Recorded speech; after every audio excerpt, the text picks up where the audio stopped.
Welcome to the Old Stoneys podcast. I'm Justin McDonald along with Matt Crisione. Hey guys. You're in the bunker today. I know. I have my plants, got my weed posters. Pretty happy. We've got to do this for a while because of the COVID thing. So, I think it's the smart thing to do. I mean, this round isn't all that hardcore, but I mean, who wants to get it? I've gone this far. I got some folks that don't mind coming in the studio. They actually wear their masks in the studio. That's nice. It's weird, but because then the mic's got to be like right here. I know. If you hear anything, but yeah, so that's kind of cool. And I'm waiting for our guest. I apologize. We're gonna have Charles Delvalle on from Hashstoria. He's trying to. Yeah, we're waiting for him to bump on in at any time here. But in the meantime, we've had some really great shows lately. John Bays from Green Bodie was on last week. And that was a great conversation. That went positive the whole way and all that good stuff. Yeah, it was really good. Yeah, he was always a cool guy, man. You know, they always say, no, you don't want to meet your heroes, but that was a pretty cool conversation. Gotcha. I thought that his take on the industry is always so good. You know, he's a positive guy. Has a long view on that shit. He's been around this industry for quite a while. Yeah, for a really long time. We're still waiting on our guest. Just, you know, you never know with technical issues what could be happening wherever they are. Right? He's a pretty busy dude anyways. Yeah, he's a pretty busy guy. And, busy guy. We were lucky to get him. And, of course, you and I had to coordinate fashion day prior to the show. Matt and I have like this weird thing. We end up wearing the same damn shirts, buddy. We all got the same free shit when it was time to get stuff.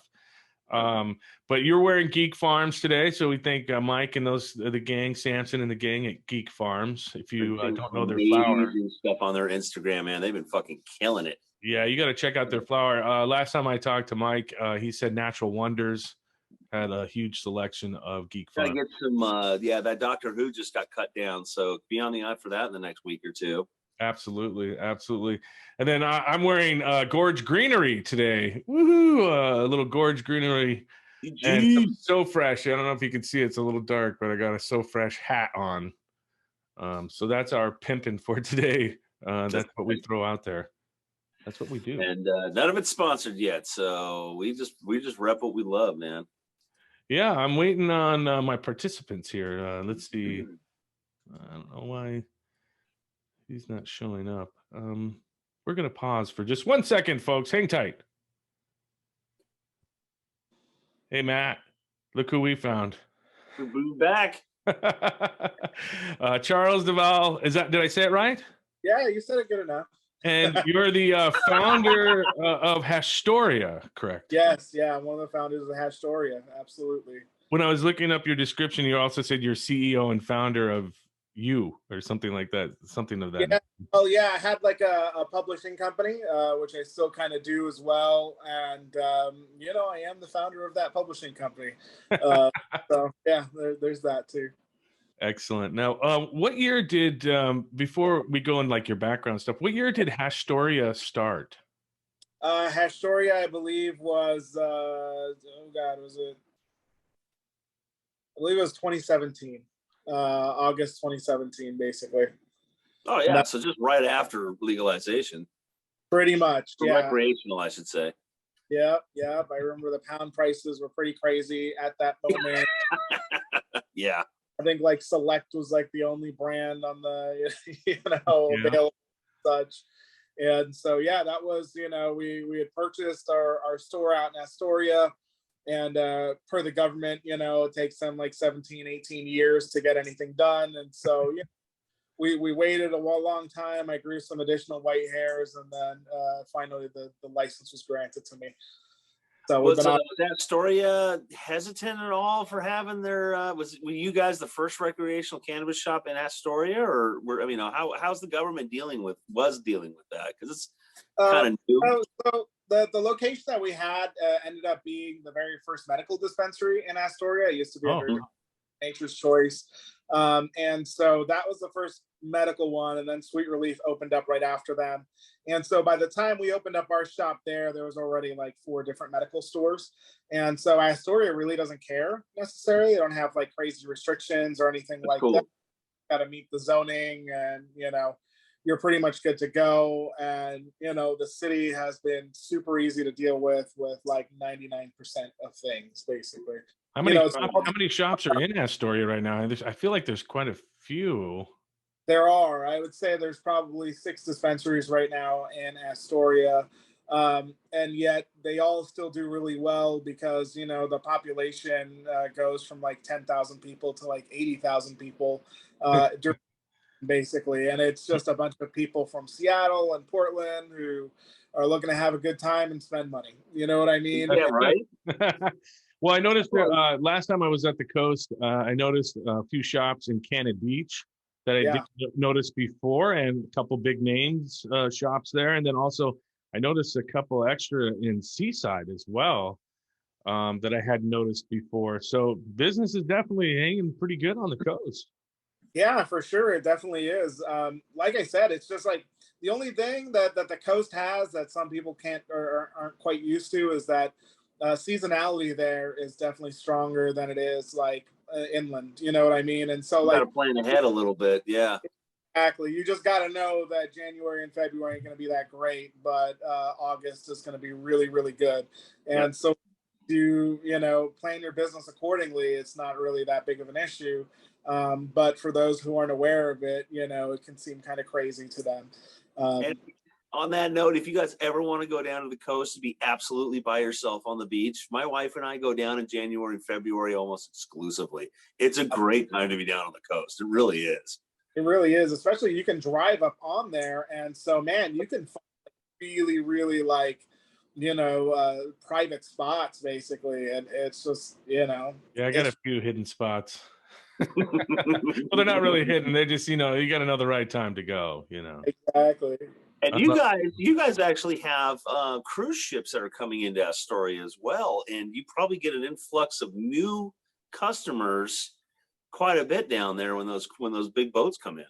Yeah, absolutely. I mean, like the dock is right next to us. It's less than a mile away from we're the first dispensary they see, so we end up getting. No way. But like honestly, we probably get more traffic from all the workers. All the working those boats. They just come on by and get whatever it is that they're going to get, basically. It's so funny because Astoria, being such a huge Coast Guard town, they spent all those years keeping the weed from getting to the shores, and now people are getting to the shore to get the weed. So there you go. Full on that for sure. Full circle. So you guys probably get a bigger influx of first-time customers that come in, like I said, from the cruise ships. They've probably never seen cannabis before, and they come in and they're just like, wow. And I remember those days, 2016, 2017, it seemed like everybody, it was their first time ever dealing with weed, or at least since college.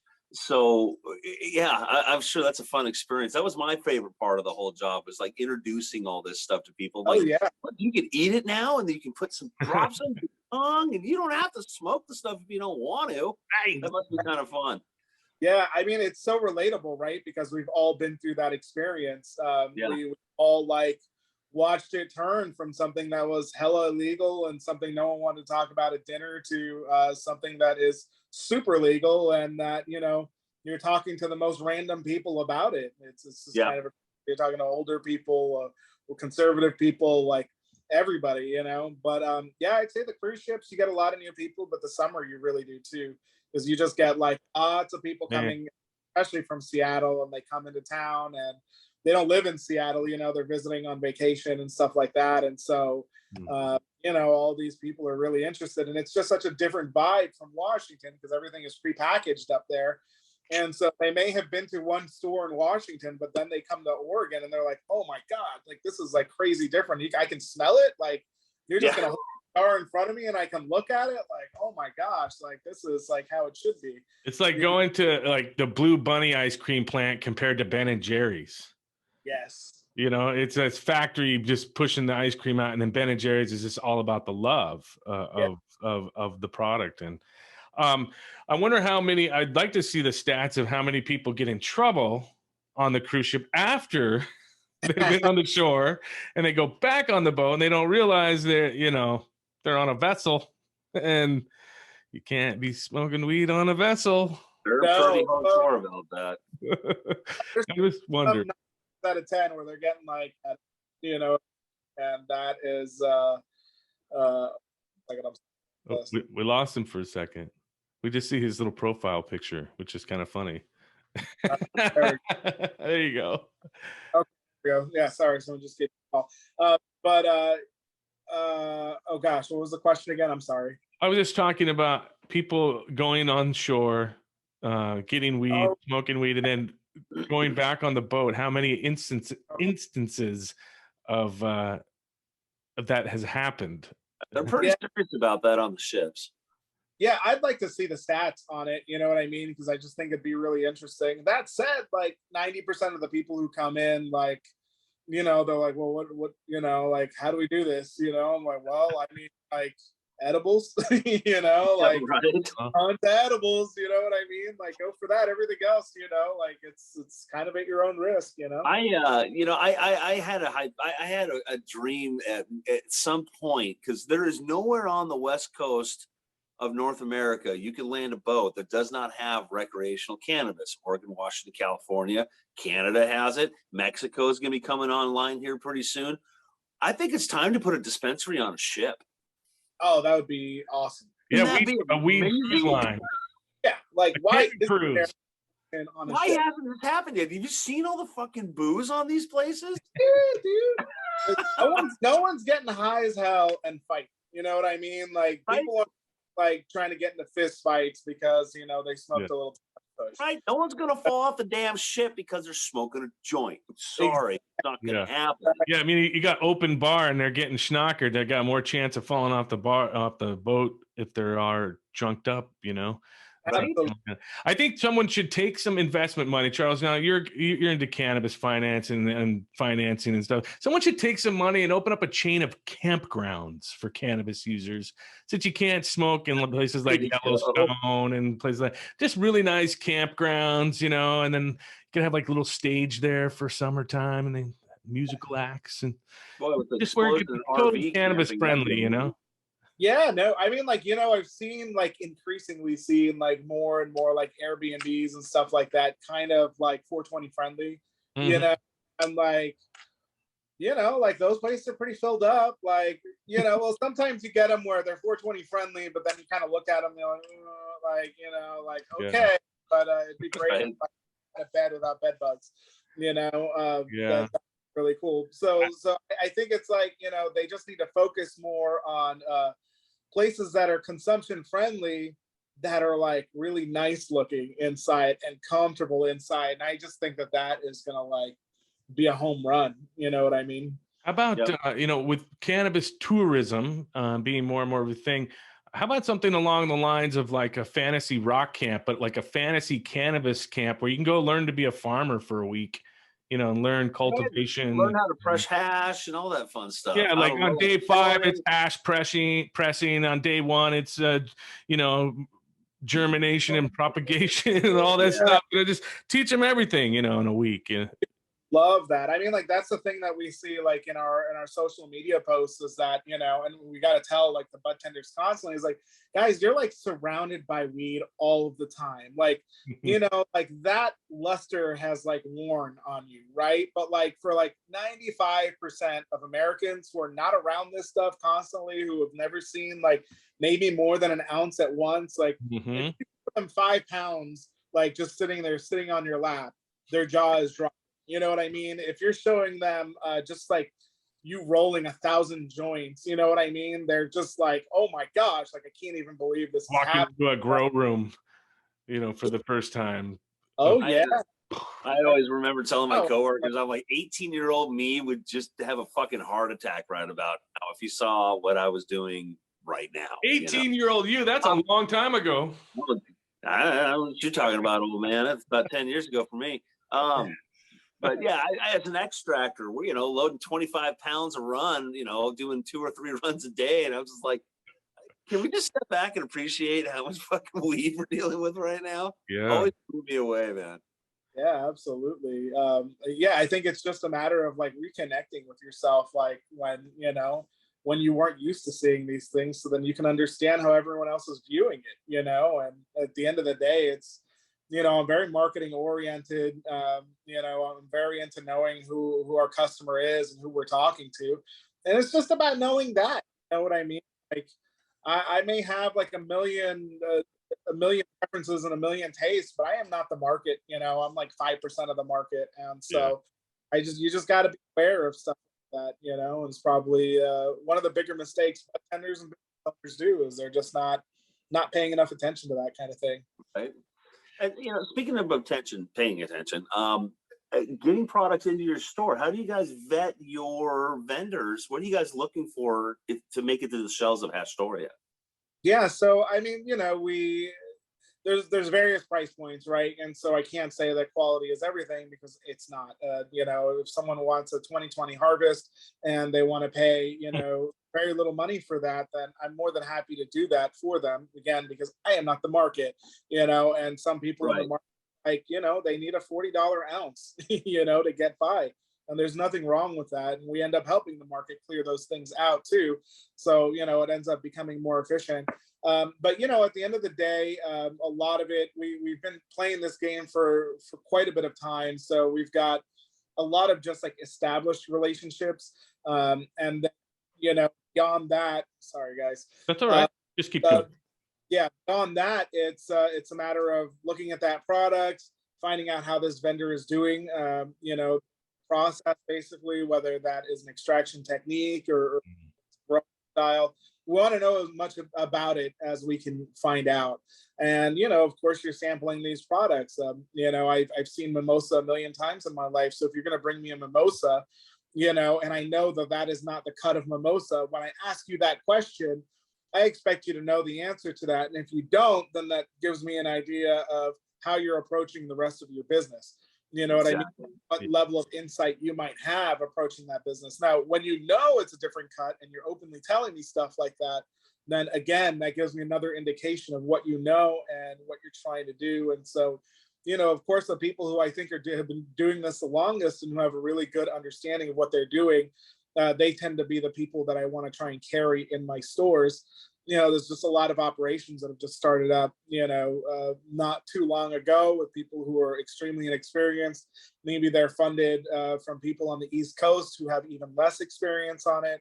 And so, it's like the blind leading the blind at some point. And, if I'm going to carry a cookie strain, I want it to be a cookie strain. I don't want it to be, some bullshit that, has been rebadged as cookies or just like a really poor pheno of it that doesn't express like what that strain actually is. I've actually seen a lot of that lately. Just so you know, I frequent a couple different stores in my neighborhood, and one is a pre-packed model. Everything's pre-packed flour wise. I don't normally buy flour there, but every now and then I'll see a farm that I know. And I'll be like, oh, damn. All right. Stepping up the game, get away from the sign outside says $19 ounces. So, you're like, what's going on in here? But they have shelves, they have the top shelf, of course, and then they lower shelves. But I saw some top shelf there from a couple farms I thought I would never see in a prepackaged situation. Bought it though. I bought it. And then it had one of those goddamn Bovita pack things in it, and I was really pissed off. The turb vacuum. I was mad. It was terrible. I gotta say, the $19 ounces, the $20 ounces, these are a great value for people who do a lot of baking too. When you're doing edibles, you really don't need that fire gas. I mean, a lot of it's just going to vaporize out when you decarb your stuff, anyways. Yep. So I never crap on lesser weed. That just tells me that you guys have a bunch of bakers that are around there. Some people probably smoke stuff, but those are the kind of deals that I'd be looking for if I was making some butter just to get my medicine that day or for that month or whatever. Good values are a good way to go. Never thought about that, Matt. Good point. Yeah. I mean, that tends to be like, you know, the number one buyer of that kind of product is definitely someone who's going to be baking. And now, you know, possession limits here went to 2 ounces. Now they're buying 2 ounces of it, which makes me happy because I hate, you know, someone hitting their limit on, you know, a $40 spend or something like that. Especially if they wanted to get a couple grams of something else, you know what I mean? Right. Well, and if you're buying edibles, I mean, now we're at 50 milligrams. Here in a few months, we're going to be able to go to 100. Yeah. But even then, I would even postulate at 100 milligrams, you'd still be better off making your own stuff if you're on a budget. No, absolutely. I mean, like the cost of the THC is like negligible. You know what I mean? Like they're charging money for these things. Meanwhile, a Snicker bar is like $1. You know what I mean? And it's like that's rap. It's, you know, it's got plenty of, it's got nuts in it. You know what I mean? It's got all sorts of ingredients. If you're adding a little bit of THC, especially everyone's adding the distillate, and which is, you know, super, super cheap. Like, what are you adding? Like 15 cents? And now you're going to charge $10 for it, you know, like. You take a look at the, there are some edibles out there that do medical and recreational, and the prices are the same, and it's twice the amount of medicine. So, yeah. I'm a terrible person. I took a Twix bar and cut it down the middle and squirted RSO down it and ate it. That was my edible. Awesome. I never thought about that. That's really cool. Everything's an edible when you have some RSO, as far as I'm concerned. That's right. You eat a hot dog? Put it on a hot dog, you're ready to go. Edible. But I use RSO pretty much on the regular. It helps me out, and I don't have to smoke as much. I've been using my PAX 3 though. We say this on every program, but I've been using that thing pretty on the regular basis until it dies and I have to charge it. Then I go choke down a bong hit or something, and it just kills me after having the vaporizer for so long. Matt, you were right on that. It's hard to go back. It's a special thing. It's like having, you know, extra special whiskey or something. If I have to take a bong hit, it's like, this is the last resort, pretty much. Yeah. So let's just go back a second. So we've been kind of just wrapping along here. We still got about 20 minutes. But Charles, how did you actually get into the cannabis business? Was it you just sitting around one day saying this might be a good investment, or you're just decided, look, this is going to be something someday and I want to be a part of it? I mean, you know, it's a little bit of both, right? I mean, at the end of the day, I was doing publishing. And so, you know, I was writing a lot of financial newsletters. I was the main editor for them and working with other editors, basically. And, you know, we did like stock recommendations and things like that, which, you know, is a passion of mine. I enjoy doing that. I enjoy the markets. I like the systemic nature of it. Like, I like that it's like cogs in a machine. And once you start understanding cogs, how it all kind of fits together. And so all of that was great. The problem was that the editor that I was working with at the time, he was kind of an asshole. And not only was he an asshole, but we didn't line up politically at all. And, you know, it was one of those things where I found myself having to support his opinions, even though I didn't really support them. And like that was grinding on me. There was only so long that I could end up doing something like that before I was totally frustrated and unhappy with what I was doing. And so, you know, after about a year or so of doing that, like I just started kind of looking for other opportunities out there to see what we could do. And I mean, you know, I wrote down a whole bunch of them. But, you know, I was always, I mean, you know, I've been a consumer of cannabis since, you know, forever now. I, you know, was fairly well versed in what that market was. Like I had seen enough of it that I thought, well, I know that legalization is on the horizon. I don't know when, but I know it's going to happen. I know this is going to be a big growing industry when it happens. And, you know, there's going to be a lot of changes. And so there's going to be some risk, but man, wouldn't it be really exciting to kind of get into that market and, you know, actually start when a market is first starting. I mean, no one really has that kind of opportunity. This is, you know, I mean, maybe the internet was the last time, you know, that someone really was able to start taking advantage of that didn't exist before. And now probably with the whole metaverse thing, you know, this whole virtual reality thing where people are buying like, you know, $500,000 worth of virtual land because it, you know, it might be next to Snoop's place or something. You know, like, I mean, and so, you know, these things don't happen that often, but when they occur, they're really, really exciting, and you'll end up learning a lot in that process. I love learning things. And so, you know, I kind of took that and started talking to investors and such. And, you know, we first started with a grow out in Beaverton, and it was a medical grow. It was supposed to be a dispensary, but as we were building out, it turns out that there was an office building 980 feet away that had one classroom in it, and so they were going to deem that a school and stop us mid build out basically. And so we were like, okay, well, you know, what do we do now? We can put a grow here because that's how the rules were. That no, you can't have a dispensary, but yeah, you can have a grow right next door to the school. That because that, you know, so. Well, we're almost on the shelf of doing that again federally, and you guys are going to have a leg up on that, I'm sure. But you know, everything that you just mentioned is the same thing we're going to have to go through when this becomes legalized across the country. Yeah, I don't think a lot of people understand that. You know, I don't think people understand exactly what it means to federalize.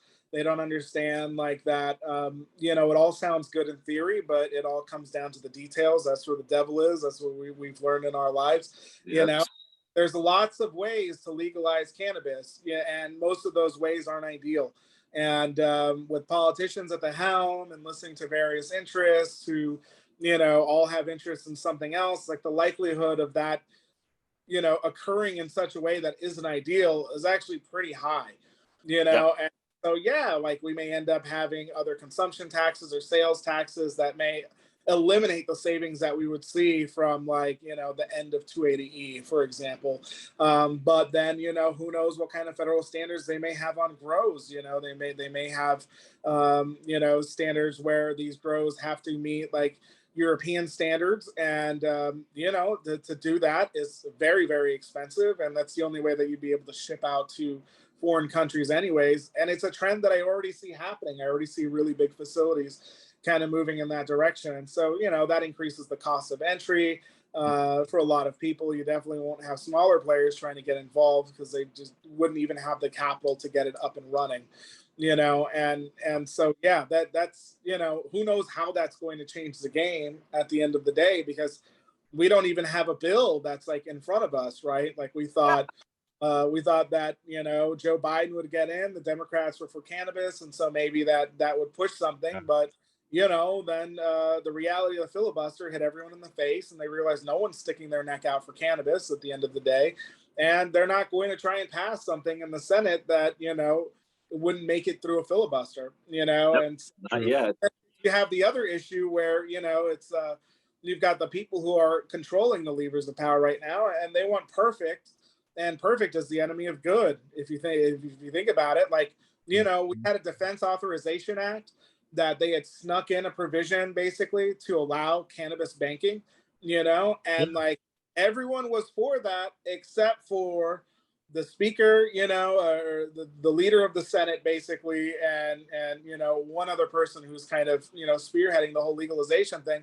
And so they pulled it, and now we don't even have that. And it's like, I mean, you know, I get that you guys want to do something perfect, but like there's people like being robbed every single day because they have too much cash on site.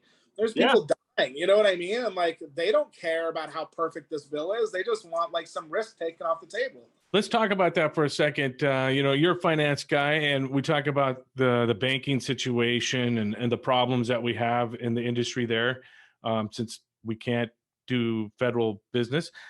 Where do you think crypto and NFTs and all this blockchain stuff comes into play? I mean, I think that everyone's kind of trying, you know, trying to do something like that. You know, I think that there is even a pot coin, and you know, I've heard of kind of some dispensaries doing it. We need a dope coin, man. We should just dope like coin.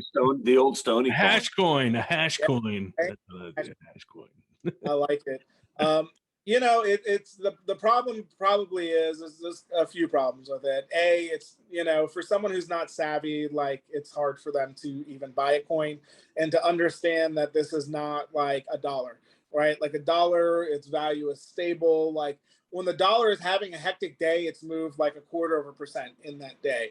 When Bitcoin is having a hectic day, it's lost 40% in a day. You know what I mean? And so for someone to put in $100 that, you know, this was what they budgeted for their paycheck.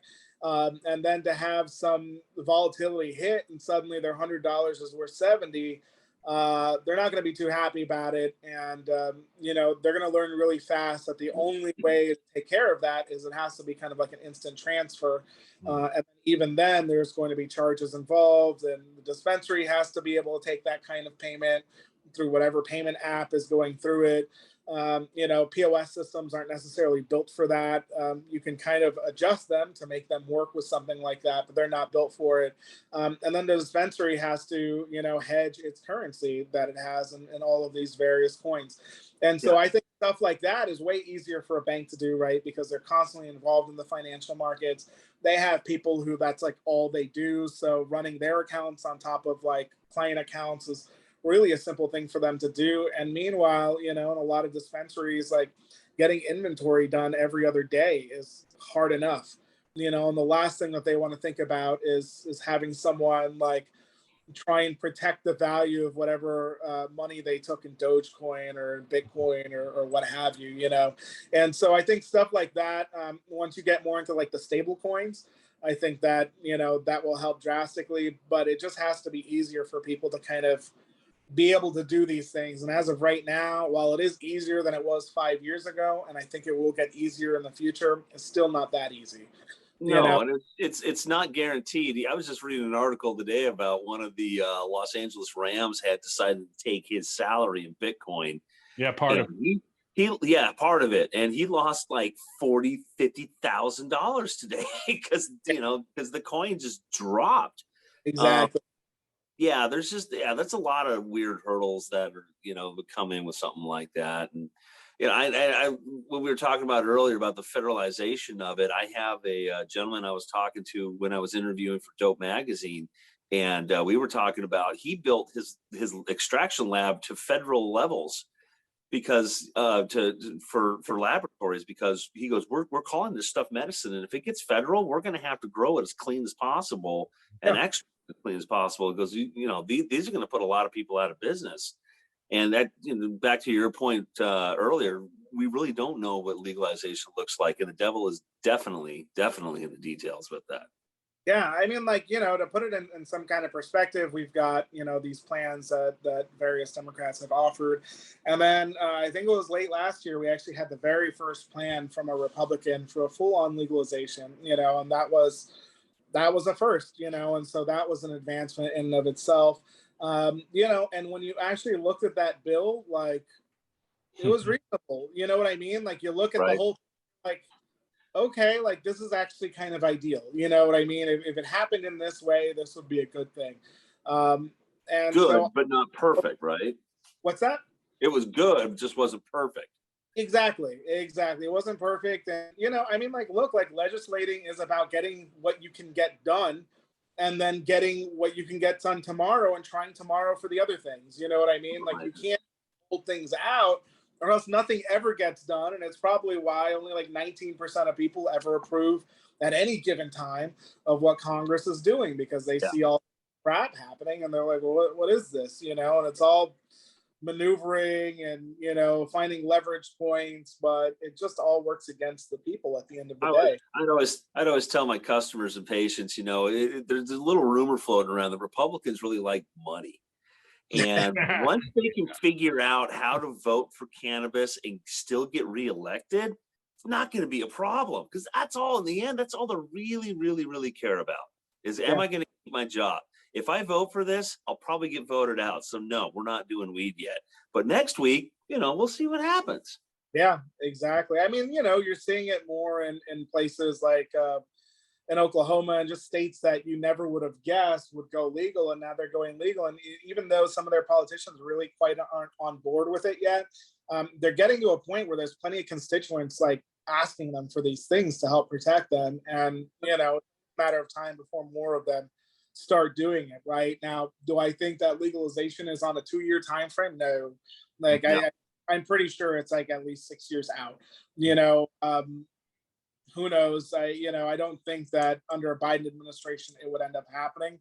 And depending on who comes next, I don't know, who knows if Biden retires and another Democrat wins, or who runs as a Republican at that point, but chances are that they're not really going to be for it either. And so we're going to continue to kind of see an expansion of the industry without the federal okay of it for a good time. Yeah. For what was that? Oh, sorry, you broke up just for a second there. We'll see that happening for the lack of legalization federally for a good chunk of time. My guess is like 4 to 6 years at least.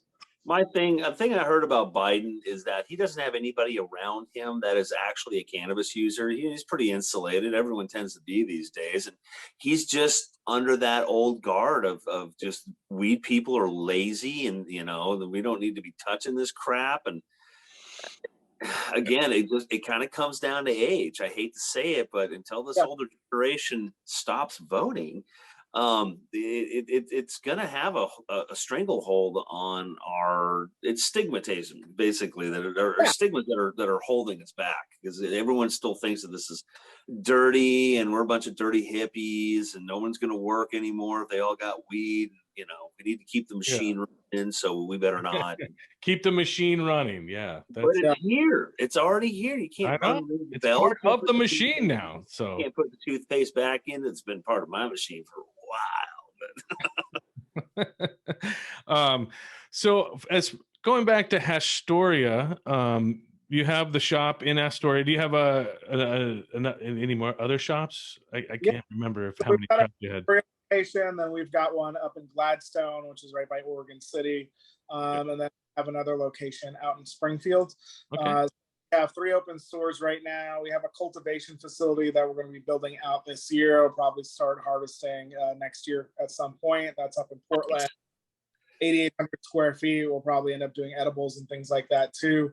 And then we're trying right now to get a dispensary out in Newark, New Jersey, that would be really great if we can get that. And so we've got some amazing partners that are kind of helping us out with that. Bakari Sellers, who was a politician, also hosts on CNN. Charlemagne the God, who runs a lot of his stuff out in Newark, New Jersey, and has a lot of great relationships with the unions and with various groups out there that, are important relationships to have if you're going to be trying to open up a dispensary there. The only thing with Newark is that there's only going to be 5 shops there, and only 2 of them will have consumption lounges. And so while we found a lease here to do both of them, we're under no illusions how hard it's going to be to get that going, but should that happen, it's going to be an amazing location and gives us access to New York City right there. Would be able to do shows and events and things like that, and kind of boost, that's a good spot. Self-appeal of Hashstoria, if you will, and allow us to kind of move it in other places.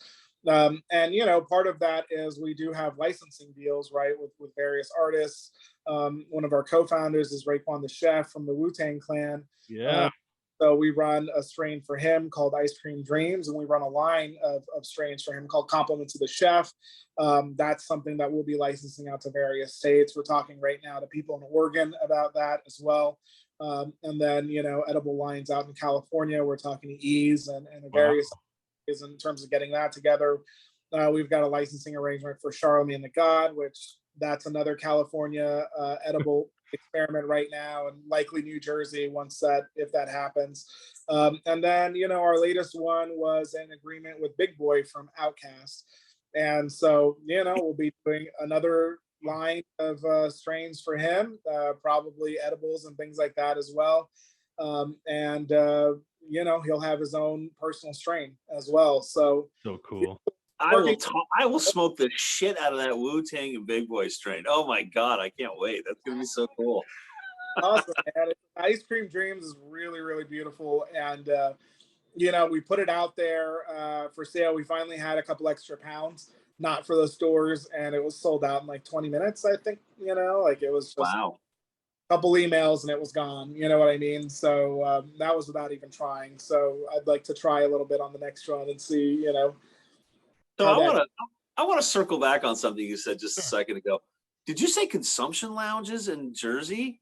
Yeah, absolutely. Can we please have that here in Oregon? I mean, goddamn. I thought you were going to get me to say something I thought I'd never say, and I want to take a trip to New Jersey. Yeah.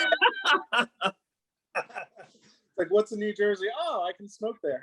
You know, like yeah, that's something I miss. I really miss Mike. I miss your club, dude. I miss the Northwest Cannabis Club.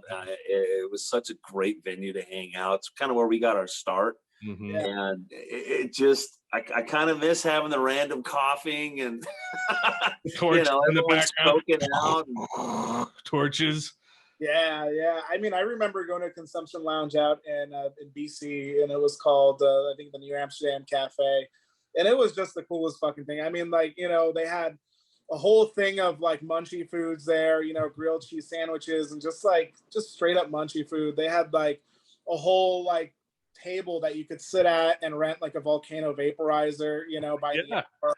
And, you know, they cleaned them. They gave you new bags for each, you know, new rental and stuff like that. Or you could go sit back at the other tables and just roll joints and hit the bowl, you know what I mean, and do whatever you want. It was just such an awesome experience. And like, for people who have never been to a consumption lounge, it's just like everyone is so elated to be there that it's like usually the best mood ever, you know, like it's hard to be in there and get too anxious because everyone's just in an awesome mood. They're really happy there, and it's just infectious, you know, to be that stoked about where you are. And that's not happening in a bar, you know, and that's not happening when you smoke at your friend's house. But what was the name of that place again that you were talking about? It was called the New Amsterdam Cafe. That's funny because my first experience in an open consumption lounge was in Vancouver, British Columbia, at the New Amsterdam Cafe. Yeah, in Vancouver. Okay. Yeah, I had the same experience there. I mean, and the funniest part was I was there for some hockey business. This was like in 2011 or 2012. And I'm standing by the steam clock, right there. You know where the steam clock is downtown Vancouver. But and I'm standing there, and this guy's there, and I'm like, man, it should be nice to have some smoke. And he looks at me and he goes, go right over to that guy right over there. And he like points, and then I walk over there, and the guy's like, yeah, what do you want? You know, full on right there. And so I had picked up like a quarter, and I was like, shit, is the cafe open? And it didn't open till noon. So and it was Canada Day. So it was like open all day. So they opened at noon and we're open like all day long. But the next day when we went back to go there again, it didn't open till 5 because of business. They don't open during business hours because they don't want to offend the businesses around while they're doing business and everybody's getting high. But I had a great experience there at the bar with the volcano, the whole thing. I was just like in awe. I was having such a great time. And I went back there like 2 or 3 times while I was in town because I had to get rid of my weed before. You know, a quarter doesn't seem like much until you're out on vacation, and then you're something like, oh shit, this is a quarter. Like I got to figure out a way to smoke all this stuff right now, you know, before I get out of here. Exactly. Yeah, Vancouver's a great town for cannabis and just, you know, food and everything else they got there. It's a little sketch in places. Oh yeah, especially by that cafe. You go on Hastings Street there. Was that Northeast Hastings or whatever it is? It's not a great park to be hanging out in if you want to. No, definitely not. Yeah, the rest of the city really is pretty awesome. It was, I don't know. It's probably it's definitely the biggest Pacific Northwest city. You know what I mean? Out there, and it's just. Yeah, I just remember the roads, you know, I was driving in a Ford Fusion and I get into this road that's heading into downtown and suddenly I'm like, damn, is my car too big? Like these roads are really small all of a sudden, you know? Yeah. It's pretty tight there traffic wise. And it's funny because I was watching the movie Deadpool and I was seeing all these spots that I knew because I'd spent so much time in Vancouver, British Columbia. And it's like, oh, I know that. Oh, I know that. They're hanging out at Orange Number 5, the strip club. I know that. You know, you like pointing out all these things. And but yeah, the Canadians, I feel, what do you think about that? As a matter of fact, what do you think of the Canadian model? You know, they're nationally legalized. They're exporting. They're doing things. Should we look at them a little harder and how they're doing things? I mean, I think with all that kind of stuff, the smart approach is you look at what everyone's done, you look at what their pitfalls were, and then you just try to improve the model. You know, you're always, to me, like if I build a grow, my next grow is not going to be the same as the first one because I will have learned lessons. I'm going to apply all of those lessons. And so I think to a certain extent, you got to do that with a place like Canada. You know, what's interesting is that for them, it is like federally legal, you know, and so, I mean, they have spots in their airports that people consume, you know, and things like that. They rolled it out a little odd, you know, with certain product categories that they can do and not others. They are very strict on packaging, where most of their packaging does end up looking plain and things like that. And, you know, all of those growers made huge mistakes, especially right at the jump, which I was calling right from the jump. I was like, well, why? You know, why are they trying to build production for Europe when Europe isn't even an established market yet? Hell, they're not even an established market yet. It just started, you know, and so there was so much overproduction that went on. And like, even to this day, you see major producers selling major greenhouses and things like that, and really not getting much for it because, well, there's too much production already going on there. It ends up having to be exported. And so, you know, from a business perspective, I just think the businesses jumped the gun. They saw a lot of investment capital come in. And so they wanted to take advantage of that, whether that was a good idea or not. In terms of the federal model there, I think it's pretty decent. I would not like to see such strict packaging laws here. I would hate to see the government do such a staggered approach in terms of what products that they're willing to allow to be introduced or not. I think that basically at the end of the day, the best thing to do is kind of ride on the current industry and ride on the backbones of it, make some improvements to it, or make it a little more uniform if needed. And then you just kind of roll out with that. And I think like, and when you look at all the various states that have done it, the states that tended to have the most success on their transition from medical to rec are the ones who lean on their medical infrastructure. You know, I mean, like Washington is a great example of a state that, you know, they had medical infrastructure. It was like kind of under the table, even though it was still blatantly out there. And the state should have leaned on that, and instead they didn't. And because of that, like when the stores first opened up there, they could only be open for an hour or two a day because they'd run out of product. If you wanted to buy a gram of like Boof outdoor, it was, you know, $50. That, you know what I mean? And so it was like, yeah, it's cool to buy the first legal gram, but like, you know, as an average consumer, like I didn't end up going back into a Washington store for almost 2 years until everything kind of normalized. They finally had like a real decent selection, and all of that stuff, you know. So those are the lessons to learn. And so it seemed to me that, you know, you lean on the current infrastructure. Right now there's tons of recreational infrastructure, so you lean on that and you make sure that as many of those players who can come into the new market, they come into that new market, and it smooths out that transition. At the end of the day, it makes it less crazy for people. You'll probably see people making more money because of that, or at least have financial stability doing that. And so end of day, it should be better overall to do that. Well, we're getting close. I'm sorry, bud. No, we're just getting down to about the last 5 minutes of the show here. And Matt, you know, this is kind of always the time of the program where we ask people what they've been smoking or ingesting, if you will. And so I'm asking that question now. What have you been smoking or ingesting, Charles? Yeah, for sure. I think lately it's been a lot of GMO crosses. And so, you know, we've got this one farm, Everbloom, who does like, God, probably the best GMO in the state. And I don't say that lightly because there's a lot of fucking GMO in this state. But like these guys, like, I don't know, their smells are on another level, their taste is on another, like it's just beautiful and perfect. And so they've been doing these crazy crosses, and I've been kind of just like checking them out and, you know, seeing them as they go.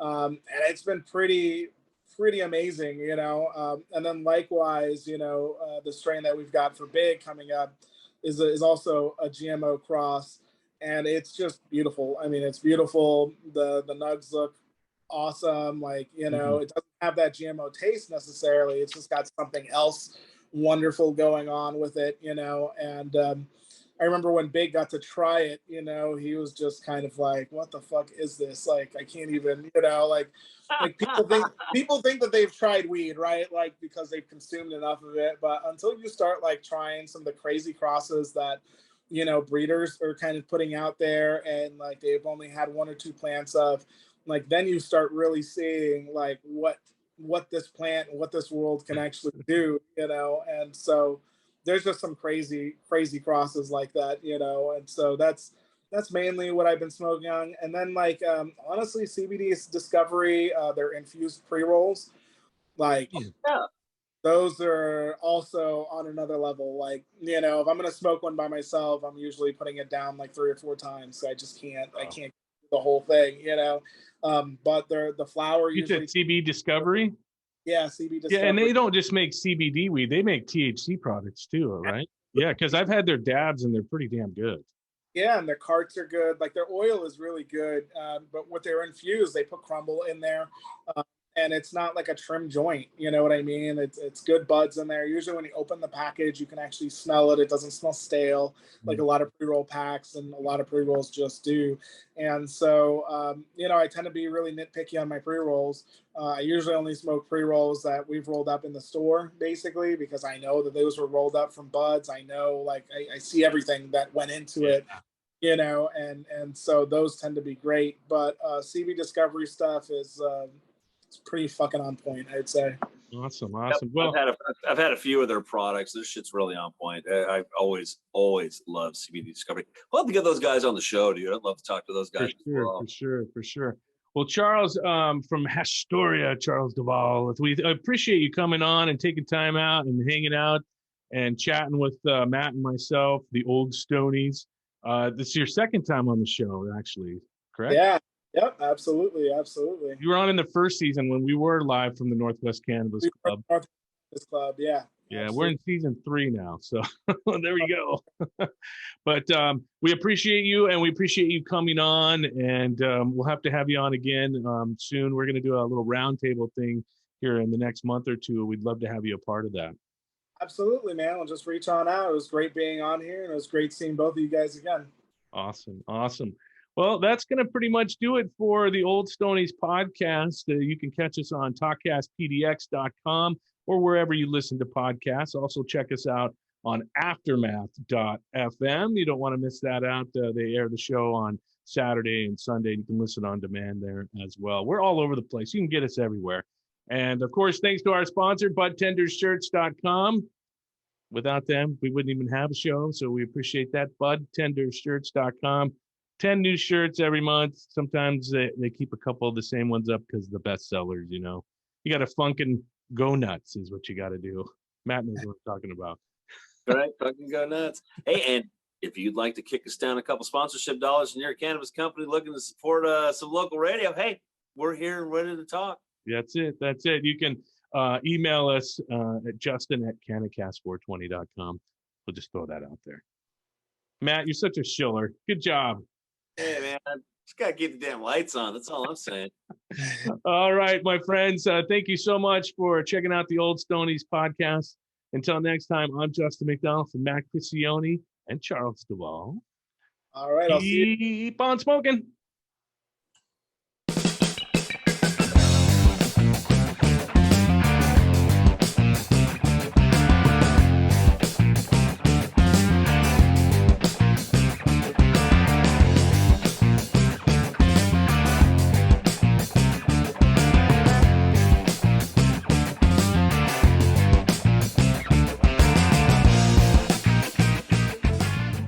BudTenderShirts.com has all the crazy fun and cool shirts you could possibly want. You want a cannabis-themed shirt? We got them for you. Want one about shrooms? Got that too. Want something that's just plain old stupidly funny? We have it all. BudTenderShirts.com. That's BudTenderShirts.com. Get a shirt and funk and go nuts. BudTenderShirts.com. And now we have socks. Buy it now. BudTenderShirts.com. That's BudTenderShirts.com. Funk and go nuts. Old Stoneys. Shroom shroom doom. It's BudTenderShirts.com. Buy a cool shirt today. BudTenderShirts.com. Help a stoner today. BudTenderShirts.com.